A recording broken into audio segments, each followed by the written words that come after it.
I don't know. Yeah, that makes sense. Well, Oh, we're not laughing anymore. no. Hello and welcome to the Ellen Made Book Club. Today I have a very special video for you because this is the Would You Rather book tag, Curious Edition. This is a tag with a bunch of really awful dilemmas about books and reading that bring out some really fun and interesting discussions. The questions were created by Kat at Curious Cat, and I had the pleasure and absolute joy to meet Kat a little while back, and we decided to do this tag together and split it across both of our channels. That means that this video is only half of the tag, so if you haven't already watched Kat's video, make sure to check that out. I will make sure to link that in the description and at the end of this video. Of course, anyone is invited to do the tag, so if you want to do the tag, please go ahead. But I will also tag a bunch of people in the description that I think could have some fun with this tag. So let's cut to the botanical gardens in Lund in the south of Sweden, where Kat and I did this tag, and the first question is on historical romance. For historical romance, would you rather a great love story but with historical inaccuracies, or a toxic or male love story but great historical world building? Knowing you, I have an inkling of what you would prefer, but I think I could go either. I'm not sure I would notice any historical inaccuracy because I don't know enough. So I'm like, this is probably true. I'm assuming they did some research and I don't know more than that. So a great love story is good. I haven't read my Colleen Hoover book yet, so I don't know what the toxic relationship would be like. So I'll get back to you. okay. I think that would be more fun. Like, that's my initial, like, Yeah. I would prefer good historical world building, and then the relationship, I don't care if they get along or not. Interesting. I thought you would have gone the other way because With of the just great like love story? yeah, and not the toxic one because of like your feminist bone and just like I feel like usually in historical it's kind of, if it's historically accurate, like the position of women is quite terrible, and so But that's the truth, and like I like my rage, so I mean that still happened, so the fact that it's in a book is more, for me that's more like, see, this is what we mean. And so if that wasn't there, but it's then it would supposed be to be very a hard romance. but I don't care about the romance. So you'd rather the more, I guess I'm going with the historic, what was it? The toxic one. The toxic one with the accuracy. Yeah. I think I could go with either as well. Like if it's toxic in the sense that it's representing the times, then fine. If it's just toxic, like a lot of things that like dark romance or stuff that we're seeing right now, then I don't really want to read that. But also like I'd be annoyed if it's not historically accurate, because I would kind of go into historical literature kind of trusting that I can learn from it. So when it's not true and I'm still thinking, oh, like I'm learning something, but it's actually not, I would be annoyed. So and then other people are reading it and also thinking that they are learning true things, and if it's not true, and if it's painting a rosier picture of something, and then that's not good. It's tricky because like it's fiction, so the author can do in theory what they want, but I guess it's like easier. the relationship can be whatever within any setting, but if the setting is not true, then what that relationship is like off. Then it's just like, am I making sense? There are probably reasons in the society why the relationship is that way. Yeah, that's the thing. Like if it's a historical novel where like the female character is like super empowered and just like sure of herself and like challenging things a lot, but it's just not realistic. Not realistic for the context. That would annoy me a lot more than the woman actually being treated the way that women were. And like she could still have some degree of agency within the constraints of the and like thoughts and things. As we do as intelligent beings. This is fun. Good. I'm glad. Would you rather to read books that have the best characters or the best plot or the best writing but none of the other components? Basically, what is most important to you in the story? Is it the characters, the writing, or the plot? Yeah. And I recently DNF'd the book because the writing was not good, even though I was really excited about the plot. So I'm thinking the writing goes above the plot, at least. The characters or plot, I'm not sure about. I'm kind of mean because I think it's an impossible question, really. Yeah. Because I've read, like, I can think of a book that I had no interest in reading, and I read for my creative writing masters. And it's about, like, farmers in the beginning of the century in France. Like, the thing that seemed super boring. Also, like, it looks like a collection of short stories, basically, which I don't like when they do that and pass it as a novel. But the writing is so amazing that I actually love the book. Yeah, that carries you through anything, so... But it's so rare that to hit that sweet spot of just like the writing is absolutely gorgeous, but it's not over the top either. Sometimes like too much, like the writer is trying too much. So it's really, really hard, but so brilliant writing could be enough, but I would not want to read only that. So I think if it's like a general thing, I am more like a character-driven kind of reader. I do like a good plot and like engaging, but then it's a different kind of reading as well. Like it's more pure entertainment. Like Fourth Ring is not particularly well written. The characters are not that deep, but the plot is so engaging that it's a lot of fun. I still enjoy it. But again, I would not want to read only that. So if I could read only one of the three, for me that would be the characters, and that's also the way I write. If the writing is good, then I feel like the characters are good too, because it's very difficult to just do good writing about what dead bushes and sky, or like there has to be people and emotions and thoughts and like relatable things for me to think that the writing is good. It has to be connecting with me somehow, connecting with me on a human level, and so that's a character in the book, I feel like, usually. Or maybe there's just the narrator, but then the narrator is kind of a character as well. Yeah, for me not always. I don't remember really like necessarily connecting with the characters in the book I mentioned, but again, like the writing was just so stunning. I'm also thinking about just like the words, or like the the words, like and like and the ways kind of thing? Like just the craft of it. Have you read The Overstory by Richard Powers? Nope. Like there is the first chapter, he basically like tells the story of a family and their relationship to like chestnut trees in just like 14 pages or something, and it's the whole family, so you don't really have time to care about them specifically, but the mastery of the storytelling is just like sweeping you away, and that chapter kind of sold me on the book. It was kind of amazing. And so it's really the writing and the craft rather than the plot or the characters. Okay. So yeah. Still characters in the end. Yeah. Do you have an example of when the characters were good but the writing was not as excellent? So I'm just going on like general vibes. Yeah, that's a good question. No, because at the same time, like if the writing has to be decent. Like it's not. Yeah. But it's that's the thing. It's kind of just like lagom, to use like a Swedish word. It's just like it's good enough. It doesn't have to be outstanding. But if it's absolutely terrible, then it's gonna be Yeah. So, you still like you might want one more than the others, but the other like. The other two components also need to be like decent. What was the question? Like the other ones are the best, but none of the others. It was none. Is that like they were horrible or good enough? I think if the two others were horrible, like it would be a DNF.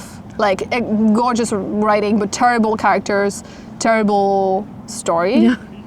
No. Terrible writing, terrible plot, but great characters. Don't see it. Like I think it still needs to be at a decent level. Okay. Does that change your answer? What was my answer? Characters, I think. I think characters. I don't know. I think characters, because writing was above plot, but characters was Would you rather have a friend who loses your books or mistreat them? So for example, they come back with stains or broken spines and stuff. Or they lose your books. lose or mistreat them. Yes. Stains, break the spine. I mean, I think I do that, so I guess mistreat them. That's fine. Yeah, mistreat them. Okay. Just give them back. Yeah. I would say I don't care because they would have to buy me a new one. Okay. And I would stop. Okay, so I you would get stop. special treatment and have other choices. No, but like then I would not lend them my books anymore. Yeah. But I guess like if I have to really choose, I would rather mistreat them because then I still get the book. Yeah, the story's the same. I think if they lose them, they're more likely to replace them than if they just like Yeah, I mess think so them. too. So Yeah. that's the. So Okay. So either you a have mistreated book or like then they have to the replace. possibility of a brand new one. Replaced, yeah. Would you rather never be allowed to visit a bookstore again or to be banned from all libraries in the world? This one is horrible.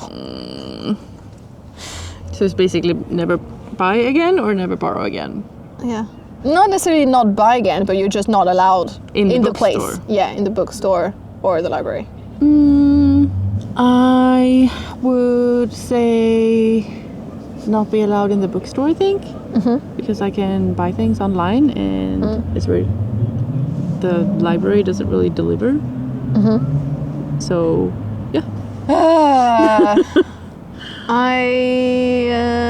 I think I would also go with the libraries. The thing that would make me sad is like, yes, I can buy the books online, which is mainly... Is it okay? 20% left on this. I can do a bit like this. Okay. Okay. That doesn't... It still records on there. It's a recording. Now it's on the face tracking thing again. Stop it.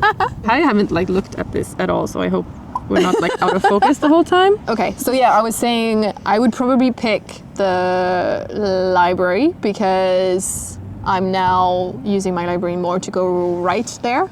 And like in this trip, I've been also visiting libraries to write and I really love that.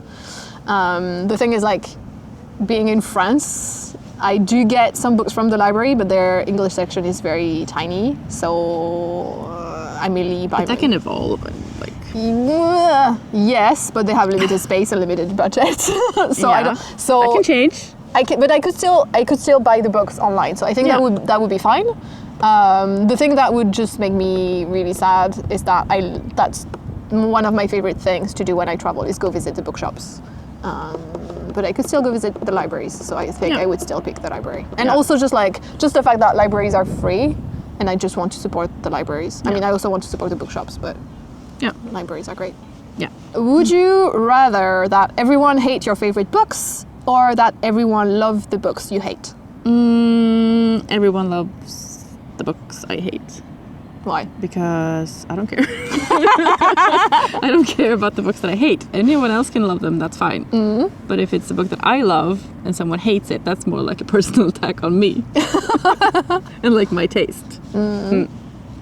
It's not, but like that's, that's the feeling of like, this is a precious thing and I care a lot about it and I think it's great, and then someone comes and just on it, and that's not nice. Yeah, so I would rather be the one on the book and everyone else can love it. Yeah, I think I don't care. Yeah. Either. I think it's also, in a way, funnier too. It is also easier to argue why you hate a book than why you love one. Yeah. So I think I would go with the same. What if it's your book? No, that doesn't work.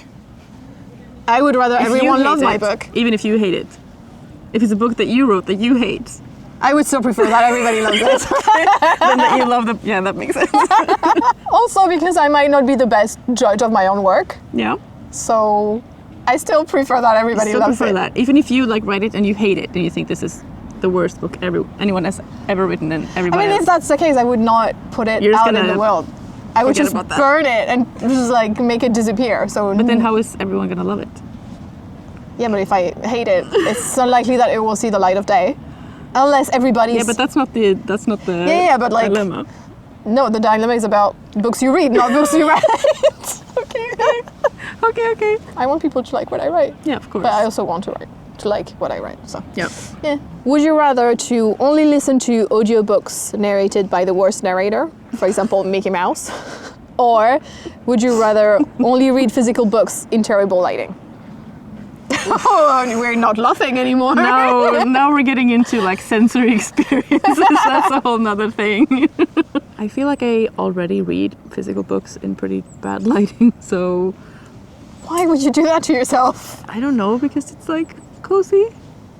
Yeah, I mean, that's a Swedish thing. You don't have proper lighting here. I do, but no, I prefer the... Yeah, the cozy. Yeah, the Yeah, cozy. I know. Yeah, because then I would have good audiobooks. Yes. So... I mean, if you're already... Yeah. if you're already just like killing your eyes. That's already where we're at, so... Yeah.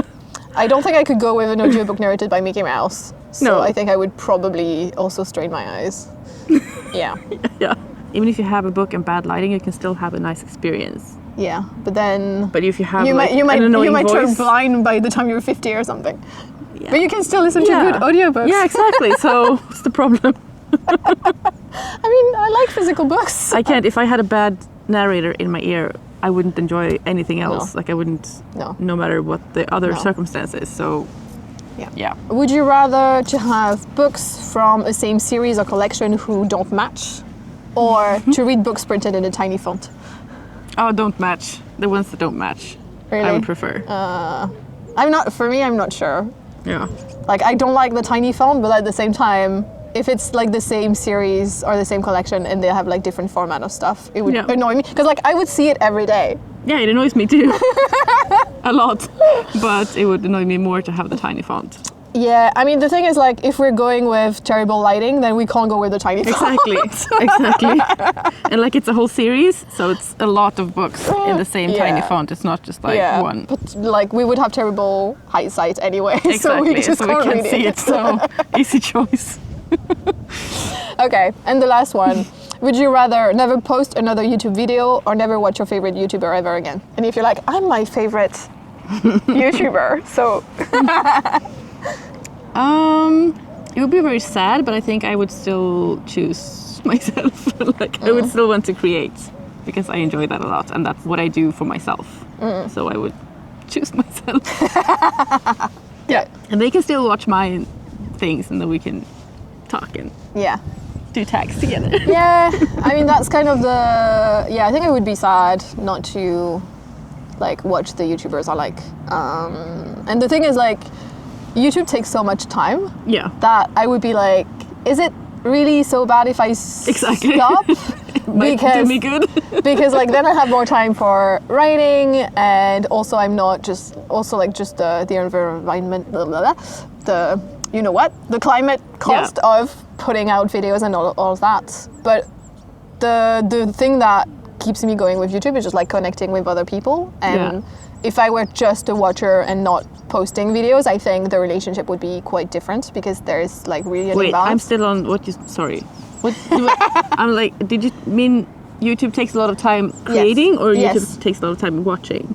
Well, both, but creating takes a lot of time. Because I'm thinking watching when you say that. Yeah, but it's like your favorite YouTuber, so you're not necessarily like giving up the whole, like the watching altogether. Yeah. But like it takes so much time making YouTube videos, and I could put that time into writing. Yeah. So I'm like, I don't think I would be sad on the creative front if I stopped making videos, but it's like really the connection with people. Yeah. Because again, like if you're only watching, you know a lot about the person, but the person doesn't know barely anything about you. So there's really an imbalance, and so it's easier to connect with people when we're both creators on YouTube. So that's probably why that's why I would choose to continue Creating. Yeah, Yeah. I think. But then they would know about you, but you wouldn't know about them. Yeah, but it's only like if it's only your favorite YouTuber. Just one? Yeah. Oh, that... Okay. I don't have favorites. I thought you meant like all together. I would still choose I mean, maybe it's a harder choice, so maybe I need to change it to either you post or you watch. Yeah, that's what I was thinking. Yeah. And then I would say I would post. Okay. Yeah. Then I don't know. I started making YouTube videos because I got so much comfort from watching them, and I wanted to give that to people, like to give that back. Yeah.